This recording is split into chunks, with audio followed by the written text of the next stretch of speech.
খেলা দেখতে এসে বারবারই হতাশ হয়ে ফিরে যেতে হচ্ছে, অনেক কষ্ট লাগে। 30 রান হইলো অন্যদিনের মতো আজকেও এসে আমরা হতাশ মনে করি। রানের ভিতরে সব আউটে যাইতেছে আর আইতেছে। আফগানিস্তান জিতছে দেখে এত ডান্স করতেছে। আপনি টিকিট বোর্ডের দিকে একটু তাকান। নিয়ে দেশের খেলা নিয়ে কোনো চিন্তা নাই, এদের সবাইকে জবাবদিহিতার আওতায় আনতে হবে। নাইম শেখ রে এত বিশাল জটিলতা। আসলে খেলা দেখতে এসে বারবারই হতাশ হয়ে ফিরে যেতে হচ্ছে আবুধাবি স্টেডিয়াম থেকে। গত 2 ম্যাচ আসলাম, দুটোটা ম্যাচেই আমরা হারলাম। এরপর আজকে আসার ইচ্ছা ছিল না। যখন শুরুতে বাংলাদেশ ব্যাটিং ভালো লাইনে করতেছে ওইটা দেখেই আসলে মূলত খেলা দেখতে আসা। সাইফ হাসানের ব্যাটিং দেখে খুব ভালো লাগছিল শুরুর দিকে। তো এখন সেম ম্যাচ পরেই দেখলাম যে উইকেট পড়তেছে প্লেয়াররা যাচ্ছে আসতেছে। সাইফ হাসান যদি একজন ব্যাটসম্যান হয়ে 47 বা 40 এরকম কিছু রান নিতে পারে, তাহলে অন্যান্য খেলোয়াড় বা অন্যান্য প্লেয়ার যারা আছে তাদের কি কাঁধে দায়িত্ব নেই? এখানে যেভাবে তারা খেলতেছে মানে ব্যাটসম্যানদের উপর দায়িত্ব ছেড়ে দিয়ে এরকম মানে গাছারা হয়ে থাকতেছে, এভাবে লাগতেছে। আর দ্বিতীয় কথা হচ্ছে হারবো, সমস্যা নেই ভাই, খেলার মধ্যে হার জিত আছে, এটা হচ্ছে part of the game, no problem. But আপনার এখানে আমরা একটু ফাইট করি, আমরা আফগানিস্তানের সাথে ফাইট করি, আমরা আমরা যেভাবে খেলতেছি আফগানিস্তানের মধ্যে একটা টিমের সাথে, মানে লাগতেছে আমরা নতুন আইসিসির মধ্যে এন্ট্রি হয়েছি, আমরা খেলা শুরু করছি, জাস্ট আমরা খেলে যাচ্ছি, মানে দায় সারার মতো খেলা এরকম।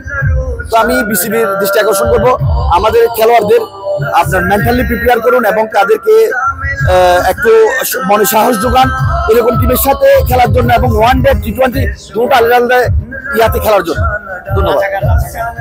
আফগানিস্তান জিতছে দেখে এত ডান্স করতেছে। আর যদি বাংলাদেশ জিততো তাহলে তো এখানে মাঠ কাঁপাই বলতাম, কিন্তু কষ্টের বিষয়, কিন্তু আমরা ব্যর্থ।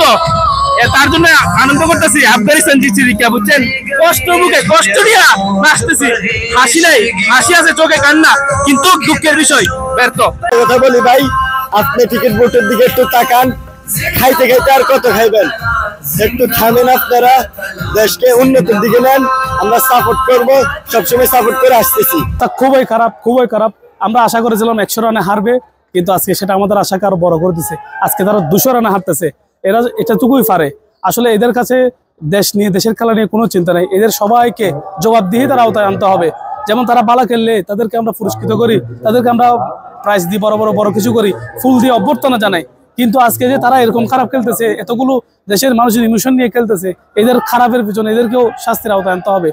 অন্যদিনের মতো আজকেও এসে আমরা হতাশ মনে করলাম। আজকে বাংলাদেশ ভালো একটা পার্টনারশিপ করবে, অন্তত 50 ওভার খেলে নামবে। এখনো 23 ওভার 24 ওভার চলতেছে মনে হয়। 24 ওভারের মধ্যে প্রায় অলমোস্ট আউট, 2 উইকেট বাকি আছে।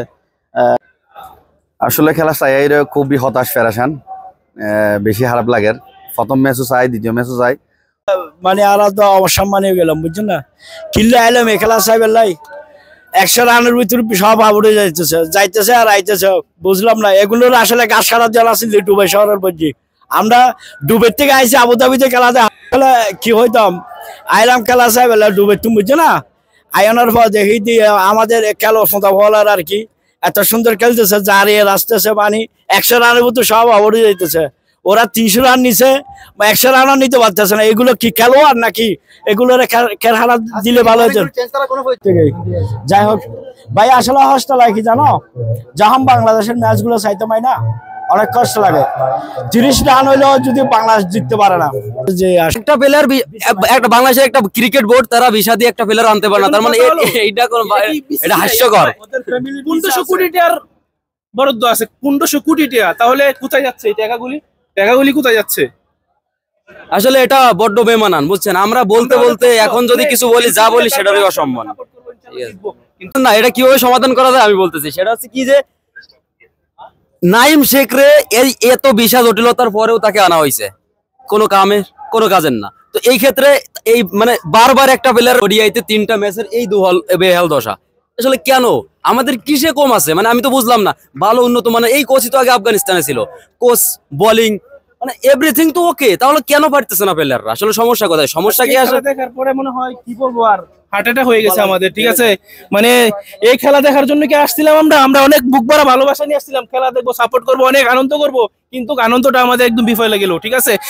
যা বলার মতো না। বাংলাদেশ প্লেয়াররা এত ভালো খেলতো আগে, এটার মধ্যে সিন্ডিকেট ঢুকে গেছে, এটা ইয়ে করতে হবে, তাহলে গিয়া বাংলাদেশ টিম ইনশাল্লাহ আগে যেতে পারবে, নাই তাহলে একদম পিছিয়ে চলে যাবে। আর আফগানিস্তানের মতন টিমে 3 সিরিজ হারাই দিল যে টিম খেলা দেখছি না ভাই, হার্ট অ্যাটাক করলাম, ঠিক আছে, আর ডিউটিটা করে আসলাম কিন্তু শান্তি পাইলাম না। এই বাংলাদেশের যেই হতাশজনক একদম পারফরম্যান্স করছে, যে এটা বলার